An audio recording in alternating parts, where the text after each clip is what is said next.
काला पीपल विधानसभा में ऐसी क्या कमी रह जाती है जो भाजपा 2018 का चुनाव हारी? क्या संगठन में कमी रही? आपने संगठन में भी काम किया, लंबे अरसे तक पार्टी से जुड़े हैं, कैसे देखते हैं? 2018 के चुनाव में सबसे एक तो जो प्रत्याशी को हमारा रिपीट करा गया था, एक तो उसको खामियाजा मानते हैं हम।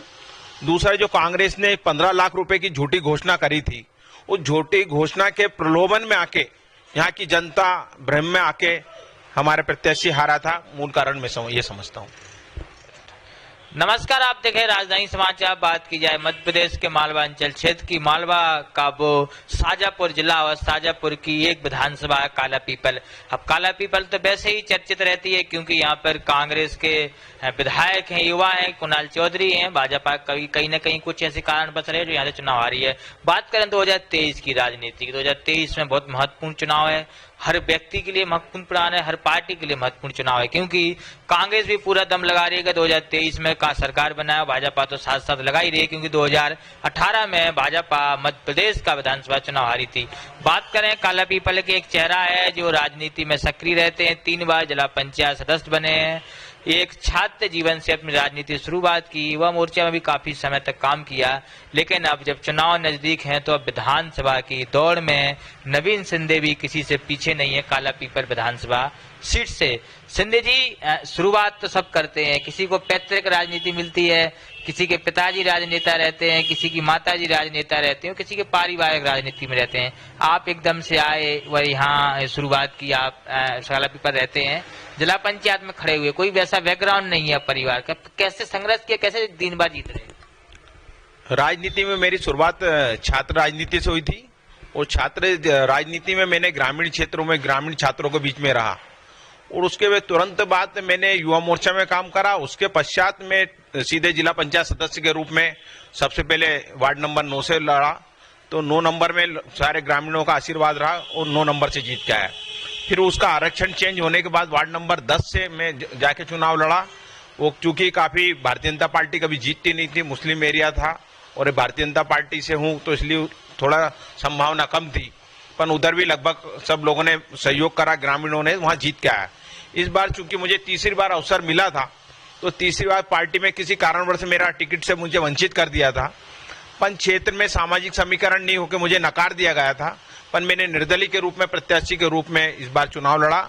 9,700 वोट से जनता के प्रचंड बहुमत से मैं जीत के आया। चूंकि मैं 24 घंटे लोगों के बीच में उपलब्ध रहता हूं, कोई भी दुर्घटना होती है उसका फोन मेरे पास आएगा, 100 डायल से पहले मैं पहुंचता हूं। कोई भी वकील से कानून की पढ़ाई करी है तो हर चीज फ्री में उपलब्ध कराता हूं, कानून का जानकार हूं। मेरे फोन के बाद किसी भी जनता का कहीं कोई पैसा नहीं लगता हैगा।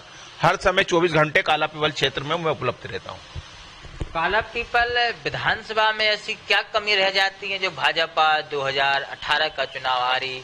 क्या संगठन में कमी रही? आपने संगठन में भी काम किया, लंबे अरसे तक पार्टी से जुड़े हैं, कैसे देखते हैं? 2018 के चुनाव में सबसे एक तो जो प्रत्याशी को हमारा रिपीट करा गया था, एक तो उसको खामियाजा मानते हैं हम।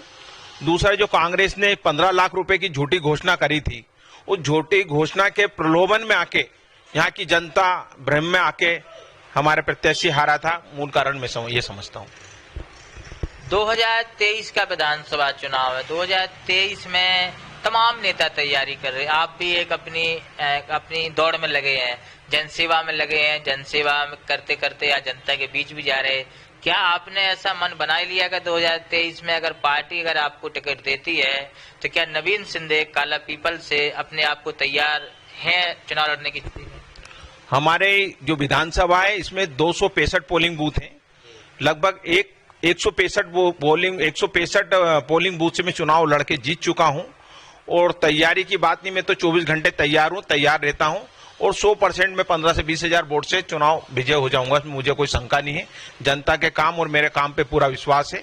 इस पे मैं काला पीपल विधानसभा से प्रचंड बहुमत से जीत के आ जाऊंगा। कुणाल चौधरी भी बहुत मेहनत कर रहे, लोग कहते हैं, वो भी कहते हैं कि मैं जनता के बीच जा रहा हूं, तो क्या चुनाव तो बड़ा यहाँ एक वो है संघर्ष बालक का, कौन कितनी मेहनत करता है जनता के बीच? कुणाल भाई मेहनत करते हैं, सही बात हैगी, पर महीने में या हफ्ते में आके एक दिन करने से जनता की कोई सेवा नहीं रहती हैगी। यहाँ मुख्यालय काला पीपल पे यहाँ रहना पड़ता है, यहाँ छोटे छोटे ग्राम के क्षेत्र लोग बैठे हैं, और छोटे छोटे लोगों को छोटा छोटा काम पड़ता है, और हर छोटे काम के हम हैंडपंप भी खराब हो जाता है तो हम हैंडपंप सुधारने की भी चिंता करते हैं। अस्पताल में छोटे से व्यक्ति के कोई प्रॉब्लम होती है वहां खड़े रहते हैं, और 8 दिन में आके सप्ताह के सप्ताह बाजार से दुकान नहीं चलाई जा सकती है। कुणाल भाई यहाँ पे केवल हफ्ते के दिन आके बाजार लगाने का काम करते हैं या उपलब्ध नहीं रहते हैं। राहुल गांधी भारत जोड़ो यात्रा निकाल रहे, आपने देखा होगा, देश जोड़ने की बात कर रहे हैं, नफरत हटाओ, तमाम ऐसी चीजें हैं। क्या उसका असर मध्य प्रदेश के चुनाव में काला पीपल, आपकी शाजापुर, सुजालपुर, इनमें कोई असर पड़ेगा विधानसभा में? उससे राहुल जोड़ो भारत जोड़ो अभियान में 1% भी कोई असर नहीं गिरेगा, क्योंकि भारत तो जो तोड़ने का काम करा था वो कांग्रेस ने करा था, वो पूरे देश में सर्वविदित है, एक एक जनता को मालूम है। भारत के टुकड़े करने का काम इनका करा था, 370 लगाने का काम करा था, देश को हर घटने का तोड़ने का काम कांग्रेस ने करा था।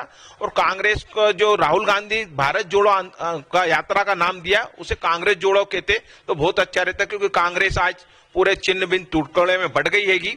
चाहे आप मल्लिकार्जुन खड़गे युवा की बात करती थी तो उनने 85 साल के मल्लिकार्जुन खड़गे को राष्ट्रीय अध्यक्ष बनाया हैगा।